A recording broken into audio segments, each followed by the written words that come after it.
Hello, and welcome to The Content Bite, a podcast for freelancers who use their words to make money. I'm Rachel Smith, a freelance journalist, copywriter, and content producer. I'm also the founder of Rachel's List, a jobs board and community for Australian writers and other creatives. And I'm Lynn Testoni. I'm a journalist and content writer as well. Rachel and I are your weekly co-hosts, and every week we bring you all kinds of tips, tricks, and some fabulous guests to help you make the most of your freelance business. On The Content Bite, we love an automation. Oh, we so do. We so do. Anything that saves us time is awesome, which is why I loved Rounded. It tracks invoices, so I don't have to remember who's paid me or who needs chasing up. And I was wasting so much time on admin, literally hours every week. And now it takes me about 2 minutes to send an invoice. I also really love the gamification of Rounded. You can look on the interface and look at all the little pie charts. Set your targets. Set your targets. It's amazing. So, it is good. Yeah, big thumbs And if you're up. a gold member of Rachel's List, you're also in luck because you can save 20% on any annual Rounded plan. And see the show notes for details.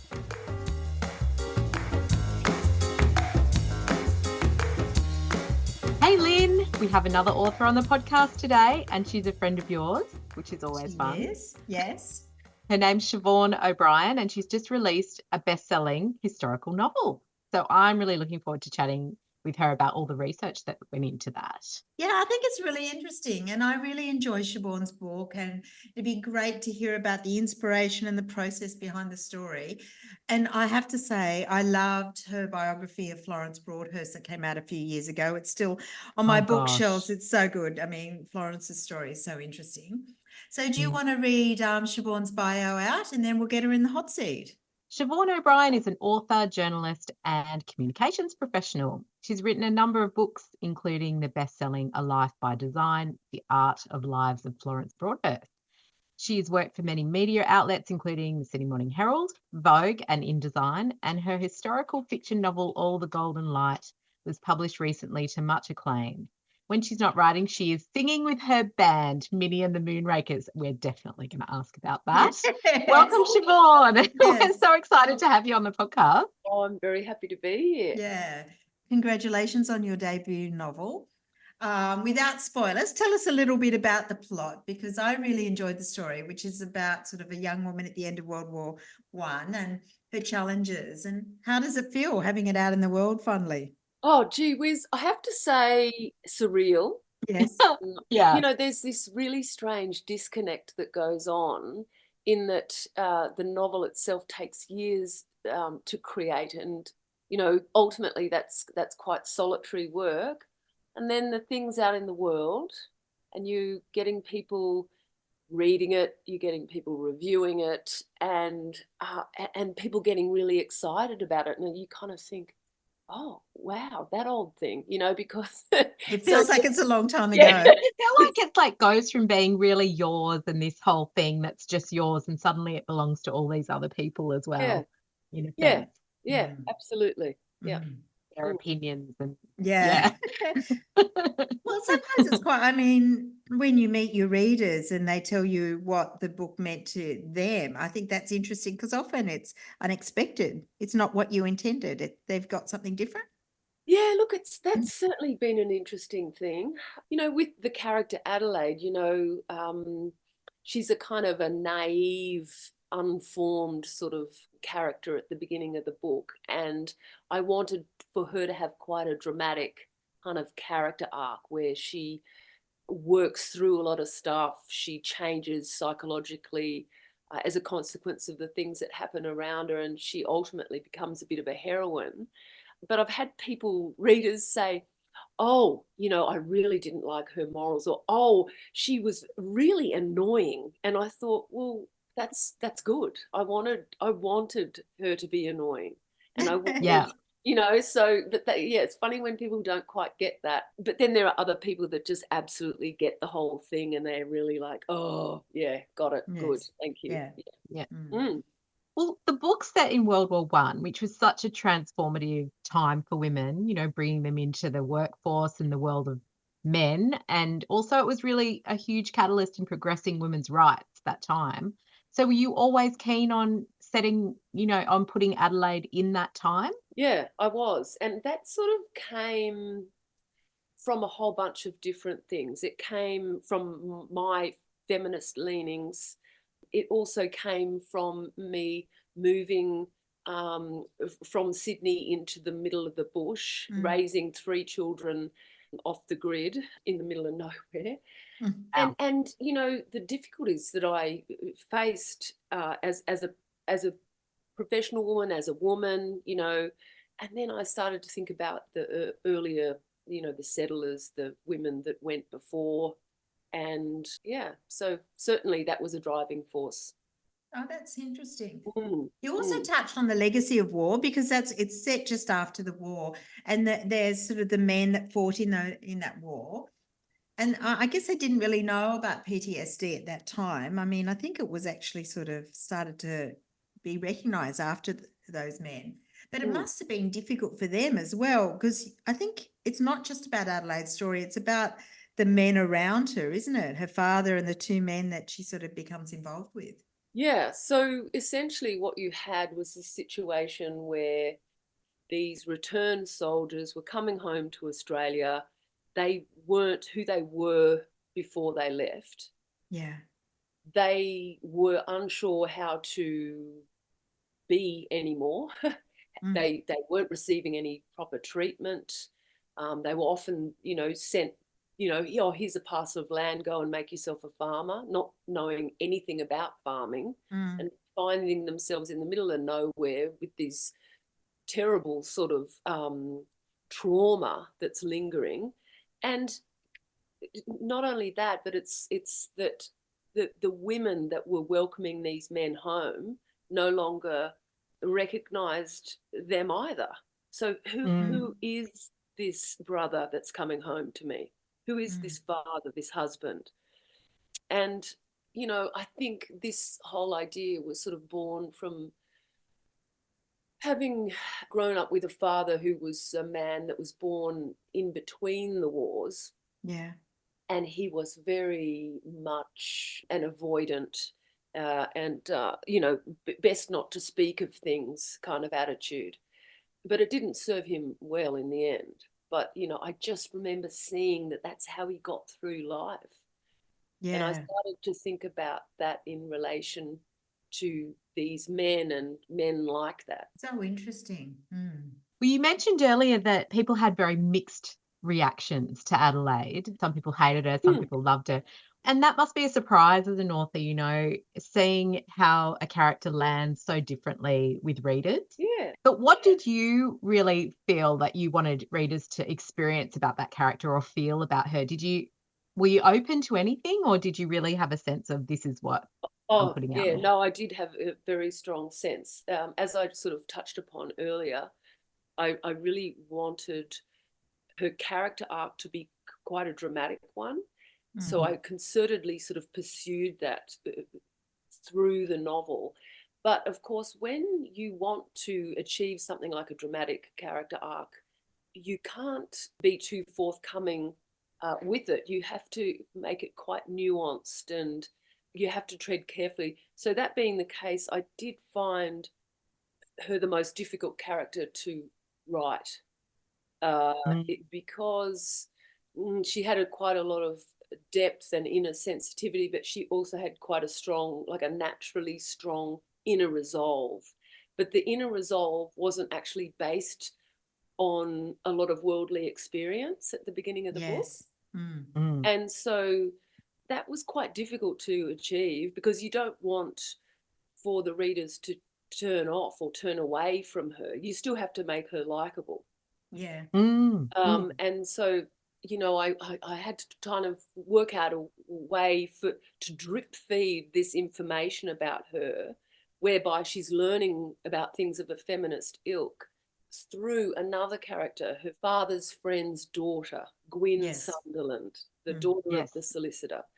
Yeah. She is the one who has the money and the ability to get these books and magazines about writing of a feminist nature. She's the one who passes them on to Adelaide, who is, you know, not as, you know, she comes from a poorer kind of milieu.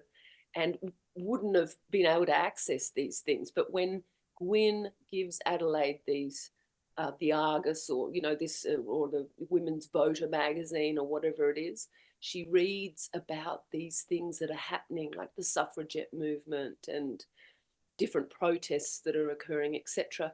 But from a young age, she develops this idea within herself, like, I know that I really like this, but I don't know quite what it means.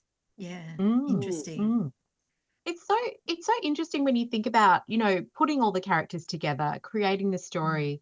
At the beginning, do you create the characters and perhaps have them stuck around you with all their characteristics so you can keep an idea of, you know, what would that person do in, say, in this moment? And like, how do you manage all the different characteristics of your characters without them running, you know, kind of being a runaway train, so to Yeah, speak? I imagine that happens yeah. sometimes. Yeah. But there's a thing specifically that relates to that, and it's counterintuitive for creatives, and it's holding your creativity on a leash. Yeah. And I think certainly with a novel, it's very, very important to apply that. It feels entirely wrong and you want to rail against it, but it has to happen. So what is very important, I think, when you're first starting out, is to get your characters quite resolved in your mind and on the page. So you're best to actually write out character sketches. And, you know, dark hair, this is 36, you know, go so far as to suggest what star sign they might be. If star signs, you know, float your boat, that's fine. So they're like personas in the copywriting world. Yeah. So it's Yeah. really important. You know, what would they wear? And Yeah. are they rude? Or are they sharp-tongued, or, you know, whatever the case may be? Maybe they've got a particular shyness that relates to, you know, something that happened in their childhood. Yeah. So get all of that really, really sorted and clear, so that as you're writing, you're able to really get a sense of these characters that are a lot more three-dimensional than perhaps they would otherwise be. And if you don't do that process, what are you faced with? What can happen? Well, you're faced with one-dimensional characters, and yuck. Yeah. Leave that for other people to do. But, you know, no, it's really important that these characters become so alive that you kind of, when you're reading, you kind of can almost feel their hearts beating, and, you know, their breath going quickly when they're frightened. So interesting. The difference between, you know, writing something that is really jumps off the page and becomes like something that really can resonate with people. I think one of the other interesting things about the novel is that the South Coast is almost like a character in the novel as well. And I'd love to, I know that you lived on the South Coast of New South Wales for quite a while. Love to hear how your experience of living there informed the story and the research. Yeah. That's a great question. So the idea that I did have with the setting was to have the setting as character. Yes. So it becomes like a godlike presence, you know, whatever that may mean to us each as individuals. So again, you have the pulse of the land. You have the, you know, that when you read something that has, you know, character, setting as character, you're much more inclined to sort of be there within the book, and feel the sunshine, feel the, you know, the way it's really damp after the rain. But certainly for me, living on the South Coast, we were living in the middle of nowhere. We had to harvest our own water, and, you know, we frequently had no water. Or we had, you know, blackouts, in which case, you know, we had to use a generator and use candles and, you know, just sort of bathe in the sea. It was entirely immersive. I mean, you know, we were up on the top of a hill, so we got the southerly right in the teeth. You know, we lived through a succession of catastrophic events, where, you know, I recall, you know, big trees, like I'm talking 100-year-old trees, crashing down into buildings, into fences, across roads. We got blocked in by a tree once for 10 days. Wow. It rained and rained and rained to such a degree that this tree that was about 100 years old, you can imagine the immensity of this thing, it was a big gum, went and fell across our driveway and entangled itself up into all these fences. Now, the kids thought this was great. Yes. School's out. School was out. Meanwhile, everything is sodden. We have to get a tractor in. We have to cut this thing out. It was just a nightmare. And then, of course, the catastrophic fires, which was just a horrendous thing that we endured. But yeah, it's just living with nature. It's such close proximity, day in, day out. And what made you decide to live there? Was it a work Gregory, thing or? no, gosh, no, quite the opposite. Yeah. Yeah. Well, Gregory was living there, and this is my husband, and we became engaged, and he made it clear that he, didn't want to move to Sydney. So I kind of, Come on, live on the hill with me. left everything. Unpredictable weather pattern. Yeah. Next thing we've got, a family of 5, and Yeah. but it was very hard. Yeah. It was very hard. Definitely. Yeah. And this brings us to, doing this shop that I did for so long. Yeah, I was going to ask about that because you did a few things in the community as well as writing. I mean, I know you've done some comms and obviously you wrote the other book, but the shop in Milton, how did that come about? Was that literally because just financial necessity? Yeah. Also a lack of opportunity for writers. What can a writer do down there but write books? Really? What kind of shop was it? That was very beautiful. Oh, I visited there a couple of times. It's beautiful. Yeah. So there was lovely clothes and you did a homeware store as well? Yeah. So just very beautiful items that had a sort of a leaning towards handmade, hand screen printed, beautiful, yummy things. Yeah. The kind of shop where you walk in and you know instantly it's like $200 on your credit card. Go, oh no. Anyway, is that just me? Yes. Yeah. Wow. So you don't do the shop anymore because you've moved to Victoria now. You managed to get your husband off the hill and into Victoria. I'm so happy. So yeah, we moved down to Bright a couple of months ago. Oh, Bright. That's where you are. Yes. Gorgeous. It's so good. So we had a place down here that we were sort of leasing out for short-term rental for a couple of years. And then every time we came here, we just fell more and more in love with it. Yeah. And we decided to just do it. So as of, January, I think we moved down here. It's wonderful. Wow. So has that, leaving, Milton or the South Coast and leaving the store and everything, has that really opened you up in terms of being able to focus more on writing? Yes, absolutely. Yeah. So I really feel like the past couple of years with doing the writing, doing the music, I just feel like I really, paid my dues with doing the retail thing because it really killed me in many respects. But, life is what it is. And I just feel like now I'm making up for my inability to have had the opportunity to explore my creative self. Yeah. So tell us about that juggle, because I think between writing and also you're performing in your band, and I think Gregory's in the band, or is he in a separate band? No, he's in this one. He's the guitarist. Yeah, the guitarist. He's very good.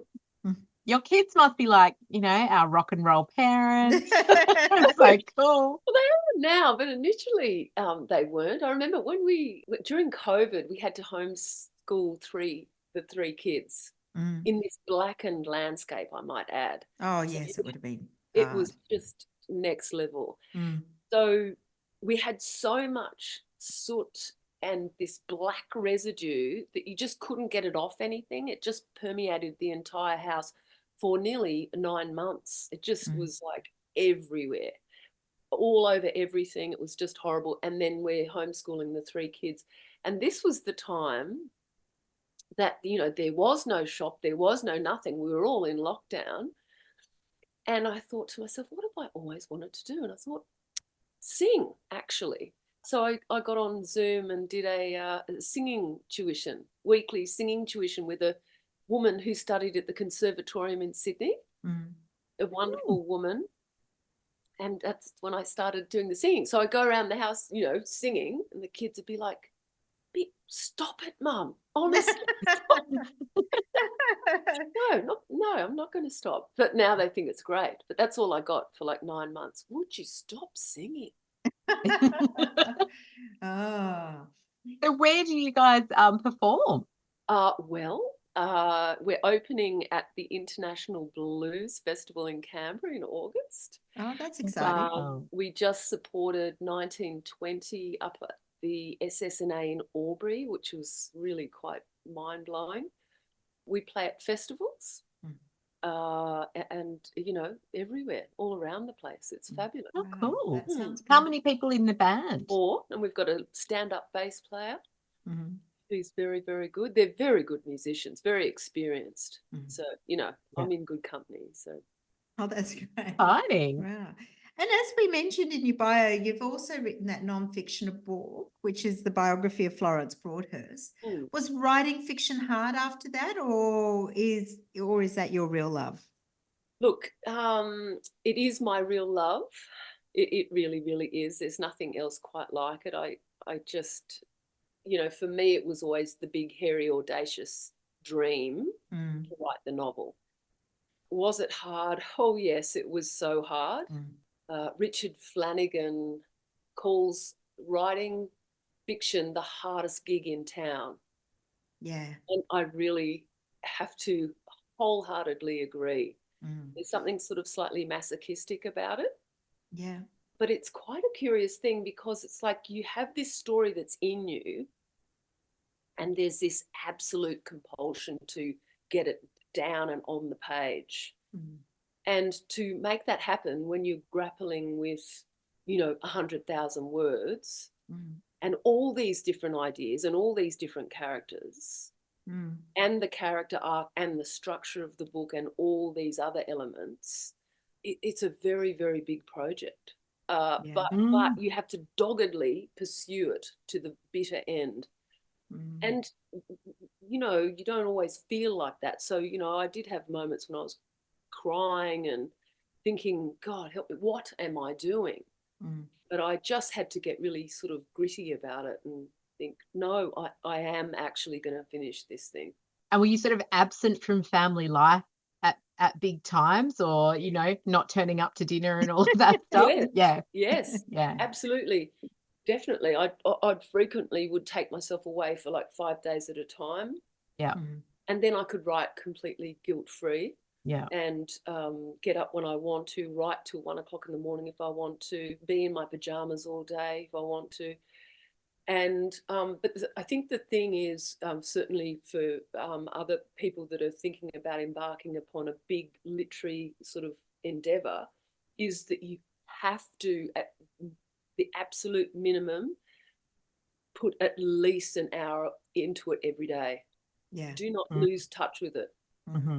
So keep because that keeps you in that going. world. Yep. Yep. Well, talk to us about the process of getting published. Was that a tough slog? Did you have to find an agent? How did that all work?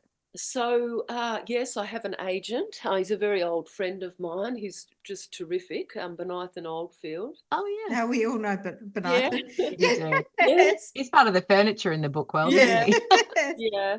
So we had a couple of rejections, and then HarperCollins jumped on board, which was just, so utterly exciting. I was weak at the knees and I had to sit down. but I think ultimately you kind of have to think about it from their perspective, from the publisher's perspective. Ultimately, it is a product. That's really, really savage to say, but it's the truth. And, they have to think, who else have I got on my books that's got something coming up in this genre? Is it going to fit into my calendar? What's my budget looking like? Is this thing ultimately readable? Do I want to put X amount of dollars into this thing? La, la, la. So, you know, on that basis, it's sort of easier for them to say no, really. Yeah. Yeah. Rather than take a punt on somebody. I guess we always love to ask authors, and we've had a few on the podcast about the big question. Do you think you can make money as a novelist in Australia? No. No? No. That's usually the answer too, but yes. No, I really don't think you can. No, it's hard, isn't it? Well, I mean, I'm sure there's a few that do, but not many, really. They're the minority. It's really interesting, isn't it? Because you come at it with this creative lens, and then you're sort of suddenly thrust into the business side of it all, and there's that intersection. It must be quite jarring, you know, but to get it picked up, you got it picked up, which is really exciting. From a big publisher too. Yeah. Oh, yeah. Look, it's a strange sort of industry, you know. What surprised you about that industry that I mean, you know, coming up? Many say it's broken, don't they? Like we've had authors on saying they really believe the book publishing industry is quite broken, you know. Wow. Gee, I don't know that I'd go that far. What surprised me? I don't really know how to respond with that. I mean, I suppose I knew that the industry is not one where you can make a lot of dollars. Yeah. It's just is as it is. It's sometimes a little bit annoying to want to write a novel, you know. I do want to continue to write novels. It's just the most amazing thing, the best journey. But like, what do you do with that skill, you know? And I mean, you write a novel, right? But what you're not going to, you know, make a lot of dollars. No. Unless you build up that back catalogue. Like, is that always in your mind? You've got a bit of a business hat on now. Yes. And you're thinking maybe when I get to book 6 or book 7, definitely, I'll start to get this cash flow happening. Definitely. Yeah. I mean, I was looking at, you know, Dr. Kate Forsyth, you know, she's chuffing off to Greece, and she's taking a literary tour, you know, to Greece. And of course she can do that because she's Kate Forsyth. And I was thinking, oh, gee, I'd love to do that. But of course, you know, I don't have You have to get to that point, don't you? So certainly I was thinking that only just this morning. Wouldn't that be wonderful to take a group to Greece or to France or to Italy, and we can all talk about the use of myth in, you know, writing historical fiction or whatever the hell. Well, something to put on your bucket list. Yeah. Work towards that. We did talk a bit about, you know, feedback, getting feedback from readers, and once it's out there in the world, you know, that's really something that you can't control, or it's not what you expect often. What's that been like? And has it come, you know, how has it come, like from reviews, but have you also been to festivals and that sort of thing? Yeah, so I've got, I'm very excited actually. I've got the Sydney Writers Festival coming up. I'm doing this thing called Live and Local. That will be with Suzanne Leal and Lynn Hughes, sort of on a panel. So that's sort of coming up. But the feedback, it's been incredible. But of course, you can't pay too much attention to the reviews because I had one review on Goodreads and it read so tedious I almost gave up a couple of times. Oh no. Oh, don't read those. Don't read those. And then the fellow from the Weekend Australian, the book reviewer, historical fiction at its finest, Australian novel writing doesn't get better than this. And I'm like, great, thank you. Remember that one, frame that one, and ignore all the others. Ignore the others. So kind of, a bit weird, certainly. It's like when they say don't read the comments, but as an author, you really don't have that luxury. You have to read the reviews, don't you? Or do you? Wow, do you? That's the question. You feel compelled to, because ultimately you want to know what people think. It's like with podcasts, you want to know if people are really loving it, or if they don't, why? you know. Yeah. Although I have to admit, it's probably much easier as an author to get reviews than it is as a podcaster. It's like getting blood out of a stone. How do you get people to review You podcasts? ask It's very authors. difficult. Yes. We should. Yeah. Do you think people make mistakes as writers telling stories? Do you read widely? What do you see that you think we could do better? Oh, definitely. It's the one-dimensional thing, I think, that I was sort of Yeah. talking about before. It is, fairly easy to, write a one-dimensional character. Here's Bob, he's got 2 legs and he's going to walk over to the bin, okay, thanks for that. But it's actually very difficult to, get that deeper layer of meaning and to do something that's got enough depth for the reader to want to give up 10 hours of their time to, dedicate to reading your book. And that's kind of the difference. I did do a course at the Sydney Writers Studio that helped me kind of understand the craft of storytelling. And they talked about, laying your innards out on a table, like actually being brave enough and vulnerable enough to approach a novel like that.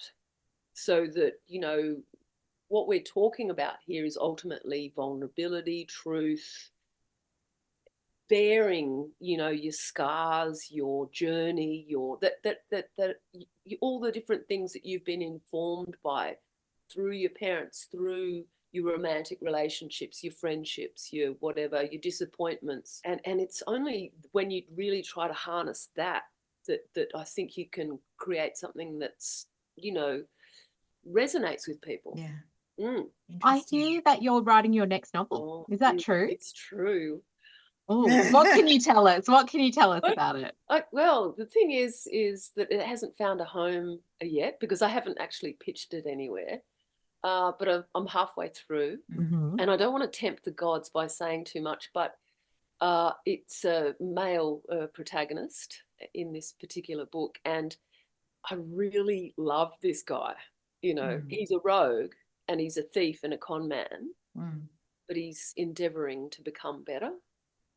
And he's on the run. And we meet him in 1869 in Liverpool. Liverpool, England. Yeah.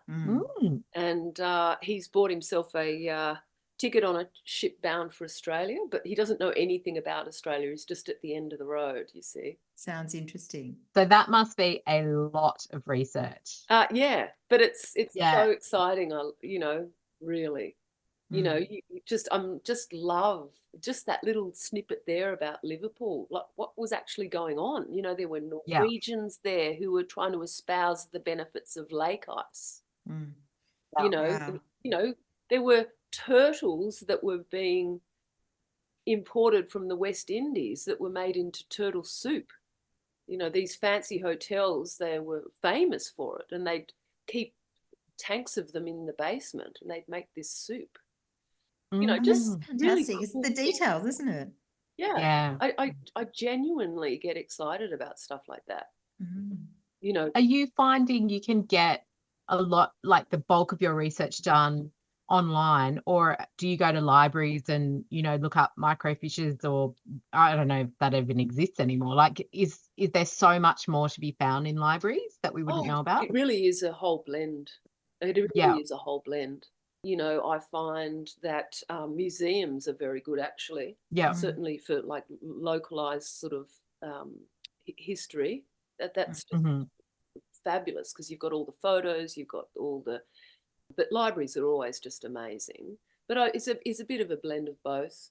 And then if I'm really, really unsure about something, as I was with the interiors of the homestead in All the Golden Light, I contacted the Sydney Living Museums group. I think they've recently rebadged themselves as, do you know, Lynn? Sydney. Yeah, I thought it was Sydney Sydney Living Museums. I thought it's that because it used to be the Historic Houses Trust. Yeah, that's right. Yeah. So I did contact a fellow there. He's a doctor of history, and he put me onto this wonderful book Oh, that was just so, so helpful. And it was specifically about Australian interiors from the time we settled, I think, to the 1850s or something. Pardon Yeah. me, the 1950s. Mm. And it's very, very well documented, you know, specifically how people, you know, they would have pot plants hanging in the corner of their rooms, and they'd have, you know, ebony and ivory sort of domino sets. And, you know, so I did obtain that book after having spoken to him. So you got to, Yes. Go down the rabbit hole. yeah. Yeah. Yeah. It's interesting, isn't Mm. it? So a regular question we ask our guests is about tech tips. So I'd love to know if there's any tools or software that you use and as an author, perhaps something that helps you plan or write your books. What do you use? Yeah. So I just use good old fashioned Word. Yes. But because I did sort of consider Scrivener, but I thought, look, do I really, really need to learn about something right now? I mean, the fact of the matter is I need to write a book right now.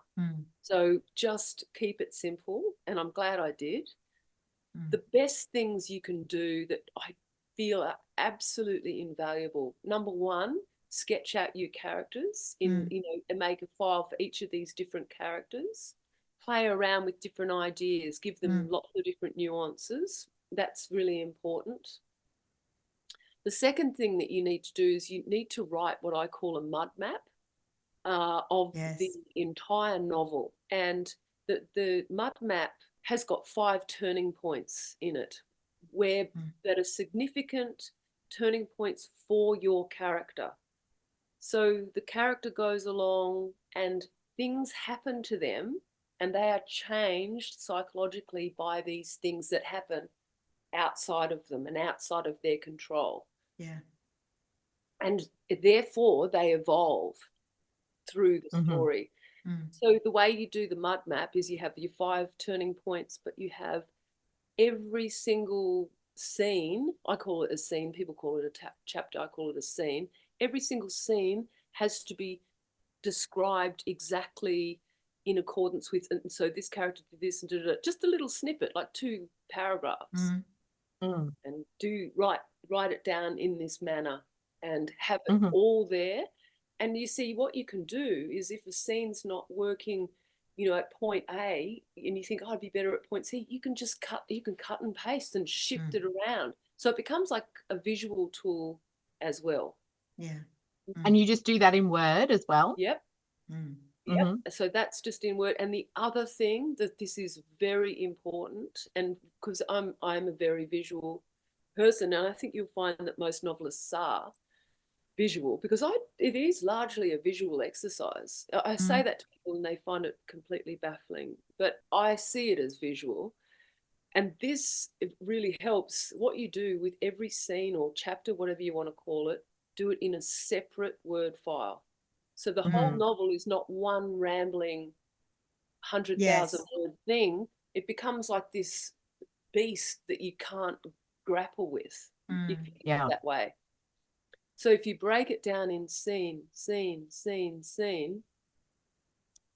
it doesn't feel so overwhelming. It feels like the boy with the wheelbarrow before him, you know, put the little brick, the little brick, the little brick, and off you go. And you build this thing. That's so interesting. How much do you have around you? Like, you know, we mentioned that the South Coast was like a character in itself. Would you have a map in front of you so you can sort of visualize what's happening in different scenes and that sort of thing? The mud map is that map. That's in front of you. Yeah. So you put it up, when blue tack it up on your wall. Yes. Yeah. And then you're like, okay, so I have this particular character is about to go off his tree because he's really annoyed about X, Y, Z. And so I have to build. You think, okay, so that's coming, but I have to build, because it can't just happen out of the blue that this fellow loses his, you know, thing. I'm not going to swear on your program. So you've got to you know, preemptively build things and have a sense of where you're headed. And that's where a lot of, I think, novelists go wrong, because they think that they have a sense of where they're headed, but they might get distracted or run off course, and then the whole thing starts to go down the chute. Yeah. You've got to keep it really like that's there. We are swimming from here. We're going to swim down to that end bit there, and we've got to keep it really solid. Have you found from like doing the first book to now doing the second book, there's things that you learned with the first book that you're doing differently this time? Oh God, yeah, totally. Like I'm there's a lot more cut through now. Yeah. And ultimately what you have to think, a lot of people get so precious about the words. They're only words. I mean, if somebody says you've got to kill that darling, kill it. Just get rid of it. And yes, it kind of hurts or whatever, but that's okay. It's part of the creative process. Yeah. You could have a kill your darlings file, so you could just cut and paste it into there. So it's not actually gone. That's right. You can still read over them and go, that was beautiful. That's right.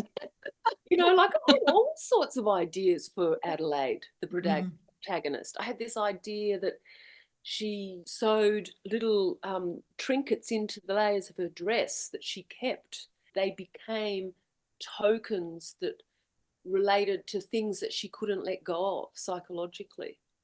Now, but no, so I realized that it was utterly superfluous. Yes. So, but the whole thing kind of started with that idea. Oh, yes, it's going to be really, no, bit of it. Oh, interesting. Wow. So where can people find more about you and your book? I think your book's in all the major bookstores, of course. Yeah, I'm getting photos from like the Brisbane airport.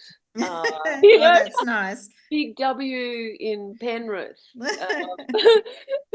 It's really good. So it's fairly readily available. If it's not, you can go into your local bookstore and ask them to order it, which would be very cool because you're going to be supporting your bookstore.